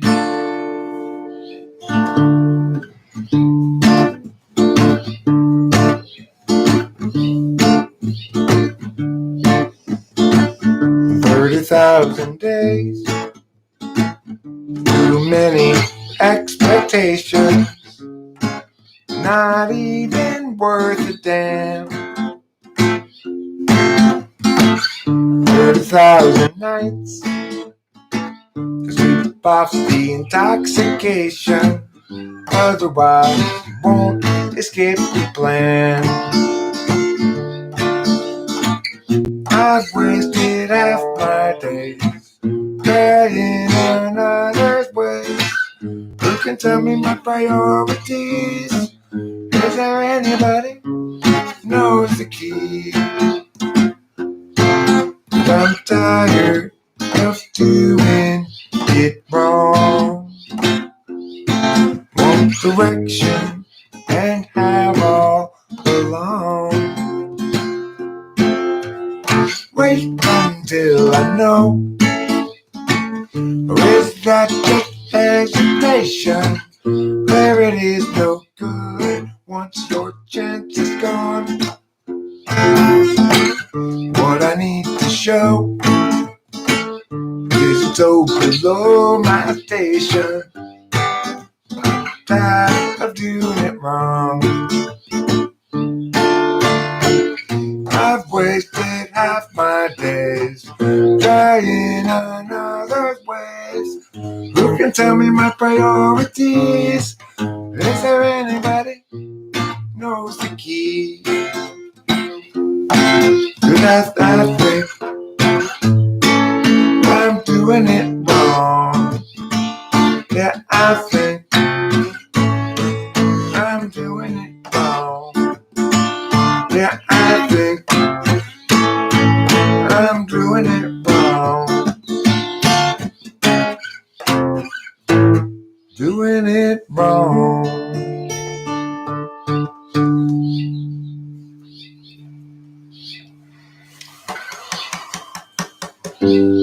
Let's try this next one with the tambourine again.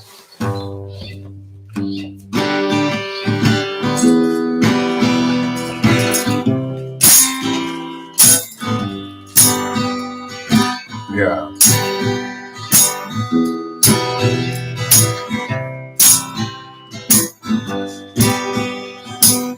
When I was younger, it seemed that everything gleamed. I don't know what happened to me, but I've lost that sense of urgency, and I don't think that I'll ever do it again. If you follow my lead, you'll discover I'm loster than you, and you'll want to know the way to get back out to wherever it was you thought you knew. And tomorrow will be just like today. I'll be lost into. It's a matter of mood as much as a matter of will. And the thing I do and the direction I point to still seem a part of me, though it parted me. And I wonder if I'll ever see them again.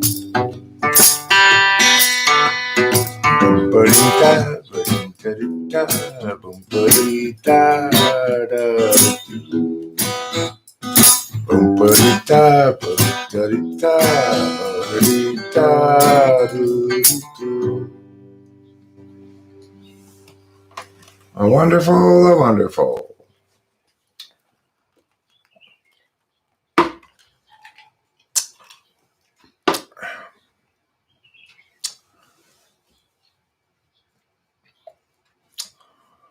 I'm going to try this one. I would say you're probably better off with something other than a tambourine for this one.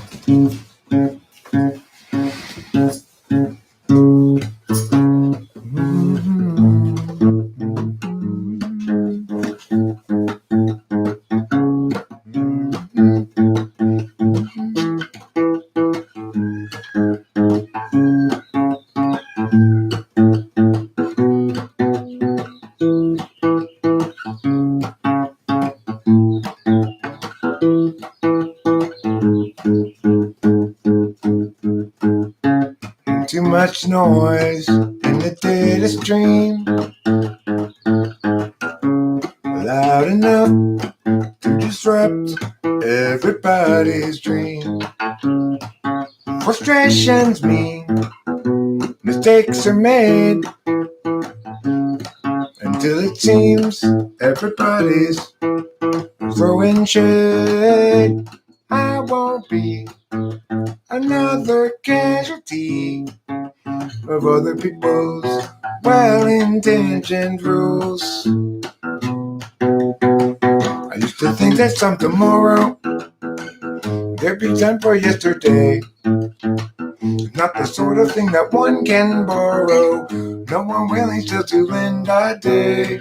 Your uncertainty's implicit, just like an unexpected visit from a bunch of men all dressed in blue suits. I won't be another casualty of other people's well-intentioned rules.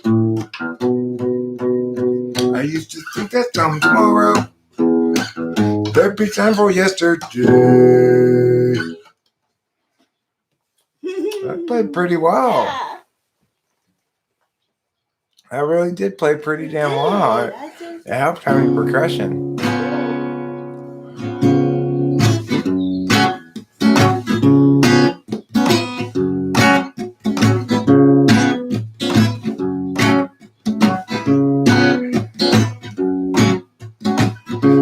Gerald has a thought. Gerald has a lot. Gerald has a plot to get to margarine's tater tots. He's got a good idea for a name-changing business. Thinking now about what he'll call Christmas. When they hire his firm to change that name. Gerald always thought there'd be chance enough to return to the work that's rough. He'd get back to it eventually, but his visions piled up and his plans would interrupt all the work that started off so hopefully. But now his mind is back on his business, thinking of changing factless to listless, so how all the people will shout his name. And Gerald knows he understands ever more clearly now. He won't provide explanation, providing the why or the how. He'll see you and know you from inside your heart. Delighting, exciting, Gerald plays his part. But Gerald still knew there's too much to do, and he has spent time in the underview. Too much to rebut, so where, now, and what? Too much time spent with picking the skew. With you, Gerald has a thought. Gerald has a lot. Gerald has a plot to get to Marjorie's tasty spots. He's got a good idea for a name-changing business. Thinking now about what it's called Christmas. When they hire his firm to change that name. Gerald has a thought.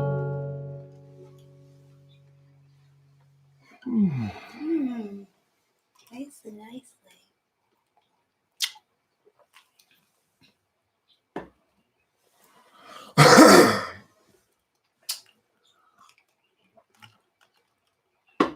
You want to sing along with me on this one? Okay. Rather than play, since it's in 3.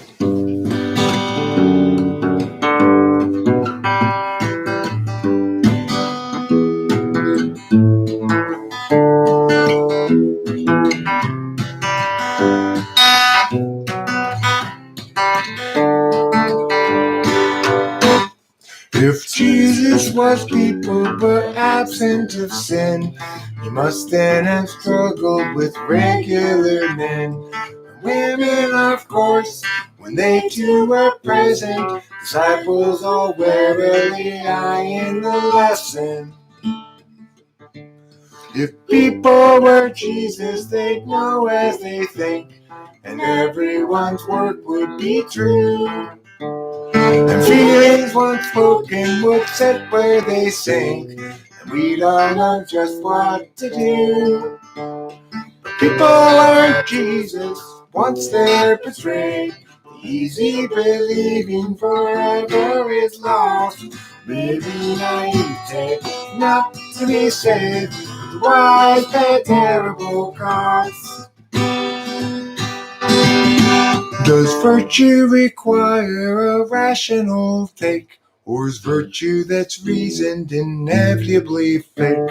Does musing itself just distract from the flow, or is care better served by deliberate and slow? People aren't Jesus once they're betrayed.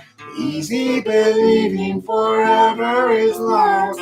Maybe naivete is not to be saved. Otherwise, the terrible cost. The one you thought you knew acts like you never have met. The life you made for two has faded into regret. There's no one unshaken, we all have been shook. But being forsaken don't mean you're forsook. And though in the past we've been hung out to dry, we'll find them at last if we're willing to try. People aren't Jesus once they're betrayed. Easy believing forever is lost. Maybe naivete not to be saved. The wise pay terrible cost. Maybe naivete is not to be saved, but the wise pay terrible cost. Ooh, Yeah, that's hard to it sing. is.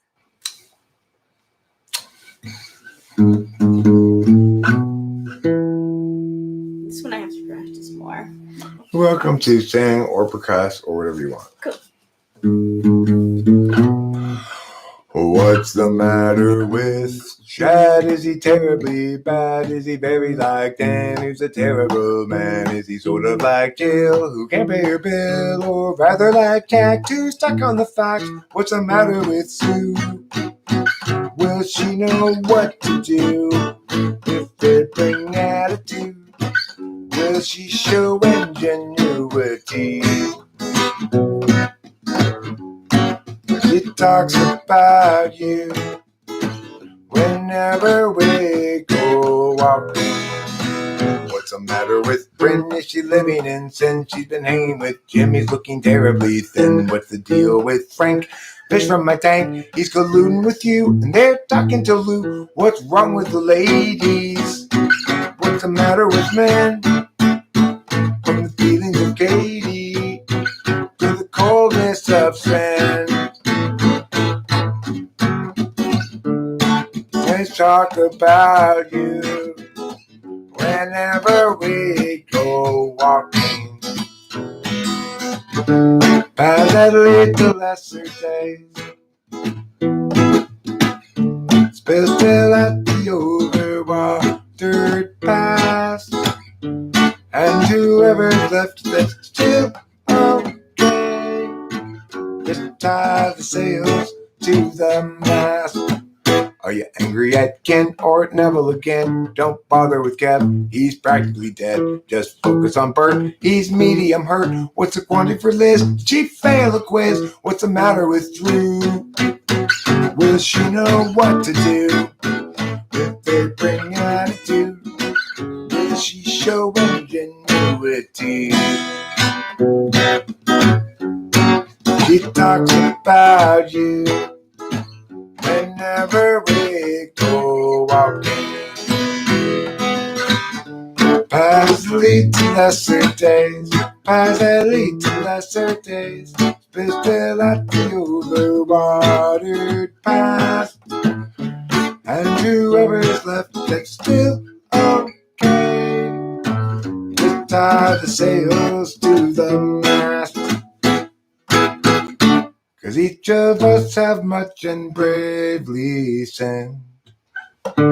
Throw up the hands, stiffen the chin. Catastrophe looms heavy overhead again. Time's gone will never be again, again, again, again, again, again. Thanks. You're welcome. Should we play this one now? Sure, we should. Okay. You want to get? I'm not gonna sing. But... You want to do the Boreen for this? Okay.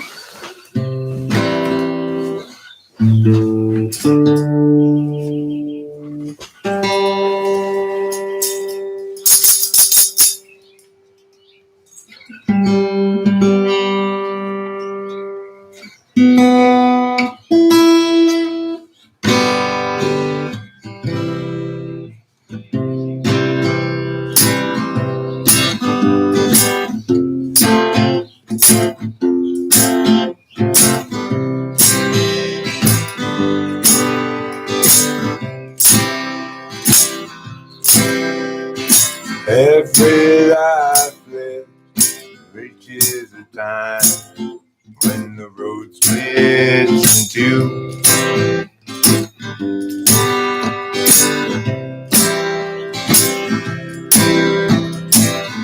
There are times, hard times, times of despair, times too dark to feel good. That's when I look for my sack full of solvency and my satchel of helpful goods. Satchel of helpful goods. Satchel of helpful goods. Satchel of helpful goods. Every life lived reaches an end when the road disappears.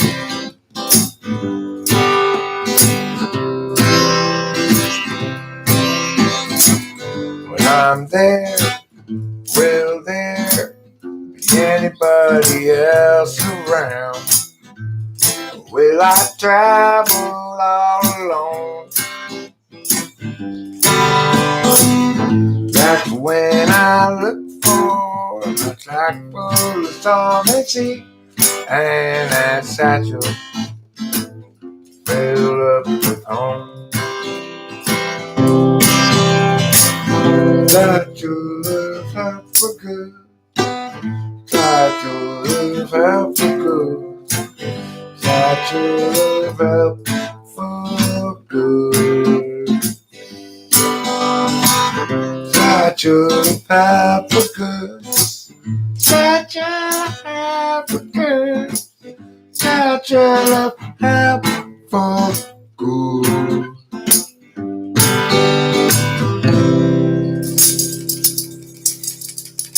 Good. That was a quick tempo on that one.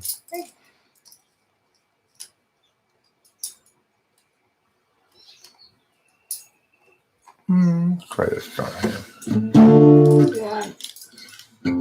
Drum more. Not this. You sing the drum? Yeah. Or the clacker, maybe. Okay.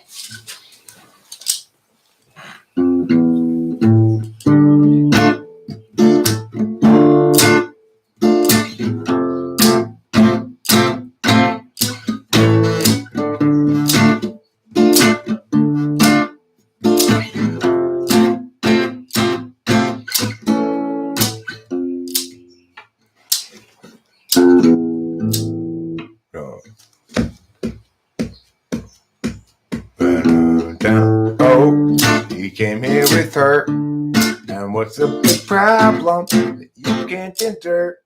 You seem so sure it's not appropriate claiming to blame things I got despite getting caught. He got you refraining for him, training for him, going to the gym to make yourself good enough again.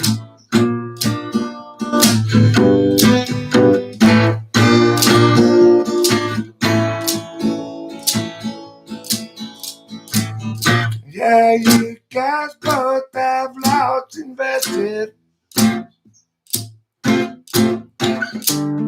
Not a reason to stay around. Through the years, you've both been tested. Time to move up, find higher ground. But, oh, he came here with her. And what's the big problem that you can't endure? You seem so sure it's not appropriate claiming to blame things on Scott despite getting caught. He's got you refraining for him, training for him, going to the gym to make yourself good enough again.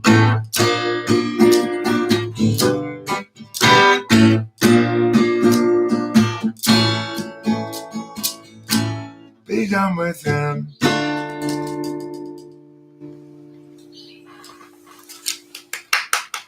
Thank you. Let's sing this one together and call it a day. And I'm gonna call it a day with a set list, bullet list, hooray.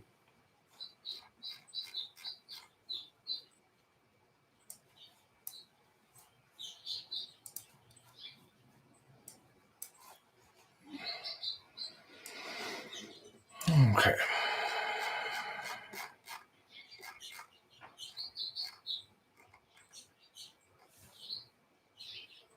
All right, so this will go down to have we lost our sense of self-control and go over here, see? Yeah.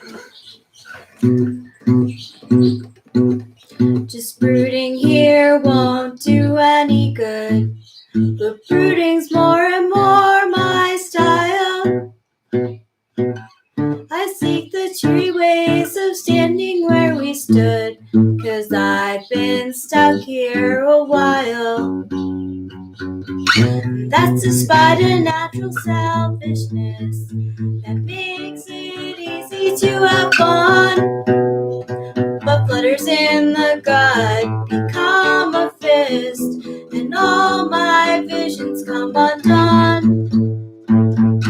I tried to steam, distract, and dream the afternoon away, but heavy new realities are breaking every day, and for a bit I am out of it. The reason's still unsaid, but still I need get out of me what's inside my head. It seems like everybody's so sensitive, so ready to just get mad. I seek the simple ways of living like a kid, 'cause who wants to be the dad? Have we lost our sense of scope and scale, our capacity to laugh, the sense to know but not to wail, and how to take the golden path? I tried to stream, distract, and dream the afternoon away, but having new realities bear down on every day, and for a bit I am out of it. The reason's still unsaid, but still I need get out of me what's inside my head. And still I'm sad, sad for me, sad for her, unhappily, and what you call sorrow, I call home. Blues that sink clear down to the bone. And still I'm sad, so sad for me, sad for her, happily, unhappily. What you call sorrow, I call home. Blues that sink clear down to the bone,